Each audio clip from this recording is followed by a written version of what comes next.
kelas biologi C semester 5. Di sini saya akan menjawab mengenai kuis biologi reproduksi. Berikut penjelasannya. Pertanyaan yang pertama yaitu, apa sajakah hormon-hormon yang berperan pada sistem reproduksi laki-laki? Yang kedua, bagaimana proses spermatogenesis terjadi? Yang ketiga, bagaimana cara menjaga kualitas sperma? Yang keempat, bagaimana alur pengeluaran semen? Dan yang terakhir, apa sajakah gangguan pada sistem reproduksi pria? Jawaban pertama, hormon yang berperan pada sistem reproduksi laki-laki yaitu ada FSH yang berfungsi mengendalikan produksi sperma dan perkembangan organ kelamin. Yang kedua, hormon LH yang berfungsi berkorelasi bersama FSH yang mengakibatkan terjadinya pelepasan hormon testosteron.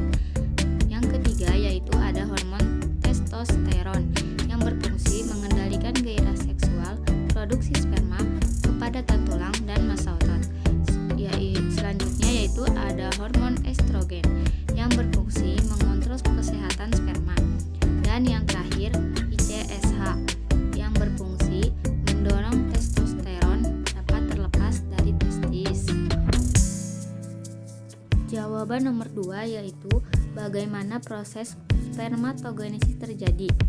Nah, spermatogenesis terjadi ini dimulai dari membelah secara mitosis dan tumbuhnya sel-sel induk sperma atau yang disebut dengan spermatogonia menjadi sel spermatosit primer. Spermatogonia ini dibentuk oleh sel-sel epitel germinal yang menyusun bagian tepi tubulus seminiferus. Sel-sel spermatosit primer selanjutnya mengalami pembelahan meiosis pertama untuk menghasilkan sel-sel spermatosit sekunder yang bersifat haploid. Sel-sel spermatosit sekunder mengalami pembelahan meiosis kedua untuk menghasilkan spermatid yang juga haploid. Kemudian, spermatid ini mengalami serangkaian perubahan nukleus dan sitoplasma atau yang disebut dengan spermiogenesis dari sel yang non-motil menjadi sel yang motil dengan membentuk flagellum menjadi spermatozoa. Pertanyaan nomor 3 yaitu bagaimana cara menjaga kualitas sperma.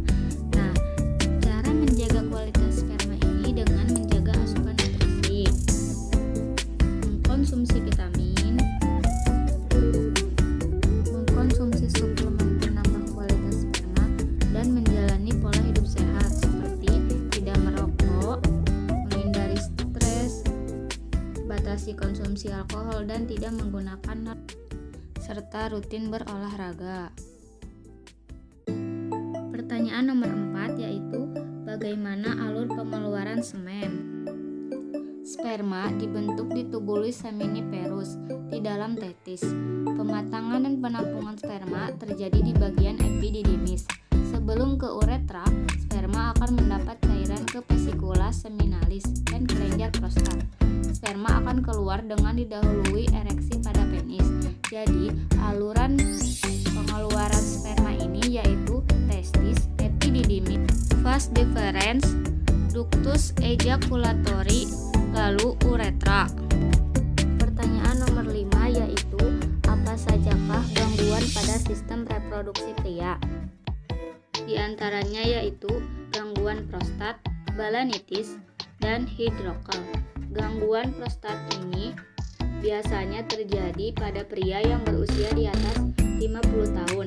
Prostat sendiri adalah kelenjar pada sistem reproduksi pria yang membungkus saluran kemih. Kelenjar berfungsi mengeluarkan cairan yang menyuburkan dan melindungi sperma. Ukuran prostat normalnya sebesar biji kenari dan akan semakin besar seiring bertambahnya usia. Jika mengalami prostat terlalu besar atau mengalami masalah, maka dapat menimbulkan gangguan kesehatan. Yang kedua yaitu balanitis, penyakit pada alat reproduksi pria. Ini yaitu peradangan yang terjadi pada bagian ujung penis atau kepala penis. Kondisi medis seringnya diderita oleh laki-laki yang penisnya tidak disunat. Gejala dari balanitis ini adalah pembengkakan dan kemerahan pada kulup yang menjadi mengencang serta mengeluarkan cairan dari kepala penis. Gangguan lainnya yaitu hidrokel, penyakit pada alat reproduksi pria di mana kondisi kantong testis dipenuhi oleh cairan yang mengelilinginya. Biasanya hidrokel tidak terlalu membahayakan testis. Nah, sekian penjelasan dari pertanyaan kuis tadi. Semoga bermanfaat. Terima kasih telah menyaksikan. Wassalamualaikum